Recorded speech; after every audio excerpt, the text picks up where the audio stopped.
이제 곧 아주 중요한 이벤트가 벌어집니다. 지금 주식시장에 있어서 제일 중요한 이벤트라 해도 과언이 아닐 텐데요. 한국 시간으로 목요일 오전 6시 엔비디아의 1분기 어닝콜이 있을 겁니다.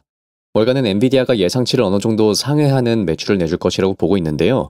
블룸버그에선 실적 발표 당일날 엔비디아가 위아래로 최대 7.4%까지의 등락폭을 보여줄 수 있다라고 분석하고 있습니다. 그런데 저는 이런 단기적인 관점 말고 좀 더 장기적인 관점에 대해서 이야기를 해보고 싶습니다. 1분기 실적이 당장 좋을 수도 있고 안 좋을 수도 있겠죠. 하지만 중요한 것은 이런 단기적인 성과가 아니라 궁극적으로 엔비디아라는 회사의 현재 CEO인 젠슨 황이 어떤 인물인지를 알아야 한다 생각합니다. 그리고 이 이야기를 들으시면 앞으로 펼쳐지는 이 시대에 왜 엔비디아를 계속 갖고 가야 하는지, 그리고 왜 계속 선두를 유지할 가능성이 높은지를 이해하실 수 있을 겁니다.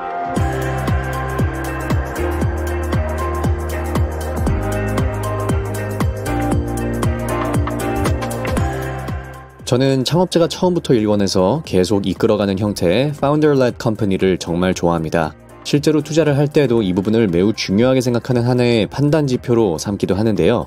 실제로 지금 애플은 선견지명을 갖고 있었던 CEO를 잃게 됨으로써 그가 펼쳐놨던 20년짜리 비전이 지금까지 물론 전 세계에 영향을 끼치고 있지만 AI의 전환에 있어서 민첩하게 움직이지 못하면서 뒤처지고 있는 상황이 보여지고 있죠.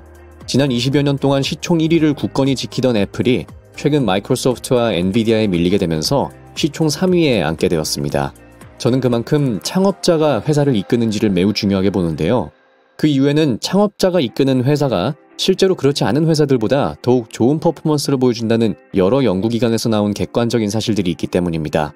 포춘 500대 기업 중 26곳이 이 창업자가 그대로 CEO를 역임하고 있는 기업인데요.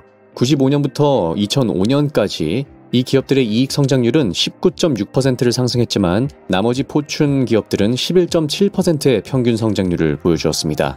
또 93년부터 2002년까지 창업자가 이끈 그 회사는 그렇지 않은 회사보다 평균적으로 4.4%의 초과 달성 수익률을 보여주었고요. 또 마지막으로 세계 3대 컨설팅 그룹인 베인&컴퍼니에선 1990년부터 2014년까지의 퍼포먼스를 측정해본 결과 창업자가 이끄는 회사는 그렇지 않은 회사들보다 약 3.1배의 주가 수익률을 보여주었다고 합니다. 자, 여기에 껴있는 회사들이 지금 바로 거대한 빅테크로 남아있는 대부분의 회사들이죠.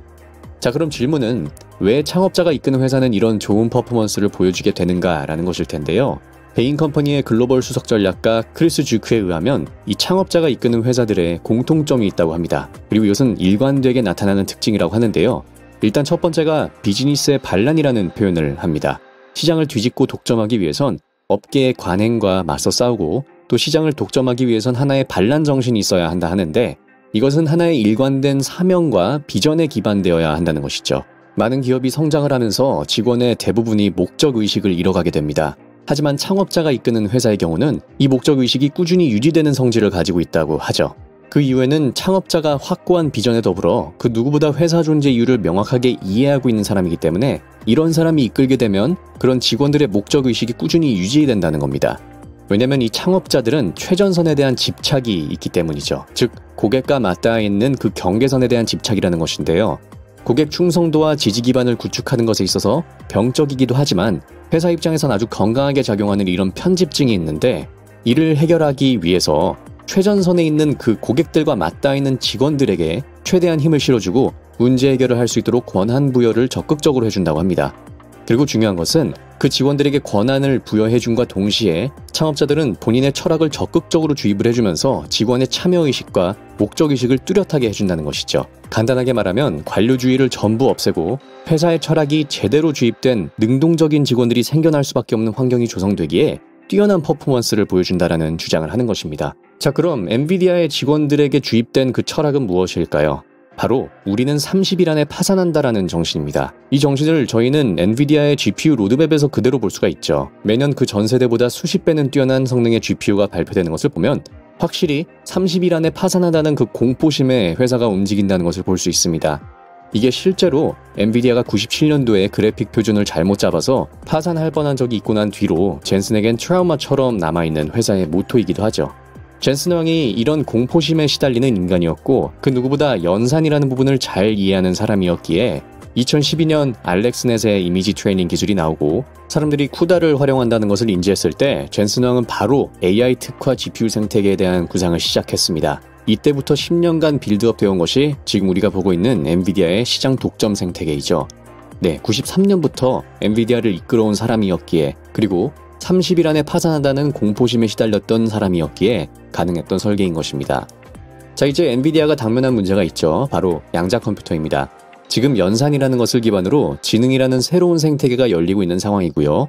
양자 컴퓨터는 거기에 있어 단연 엄청난 연산력을 제공해 줄 수 있는 기술입니다. 연산력에 있어서 93년부터 일관되게 이 분야를 파온 사람이 이걸 놓칠 리가 없겠죠. 쿠퀀텀, 쿠다큐 등의 소프트웨어 플랫폼을 짜놓는 것은 당연한 것이고요. 이미 양자 컴퓨터 기업들과 활발하게 파트너십을 하고 있는 엔비디아입니다. 또 최근 엔비디아가 퀀텀 데이를 기점으로 과감한 움직임을 보여주기 시작합니다. 퀀티뉴엄, 큐에라, 그리고 퀀텀 머신스와 함께 엔비디아 가속 퀀텀 센터를 보스턴에 구축했고, 광자 양자 컴퓨터를 개발 중인 싸이퀀텀을 흡수하려는 움직임을 보여주고 있죠. 6빌리언의 시장 평가를 받고 있는 싸이퀀텀에 750밀리언 달러를 투자하게 되면서 거의 지분율이 10% 이상 늘어나게 됩니다. 대주주로 자리를 잡고 있는 거죠.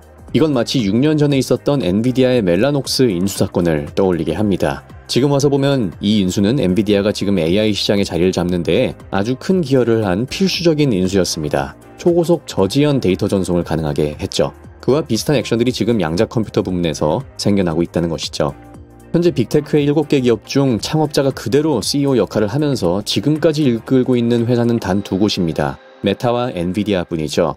연산이라는 기술력을 바탕으로 지능이라는 인류 역사상 최대 규모의 시장이 열리고 있는 지금, 그 시장에 있어서 필수 소비재 역할을 하고 있는 기업의 CEO가 지난 32년간 이 바닥에 몸을 담고 있었던 창립자라는 것은 저는 매우 긍정적이게 받아들여야 되지 않을까 생각을 합니다.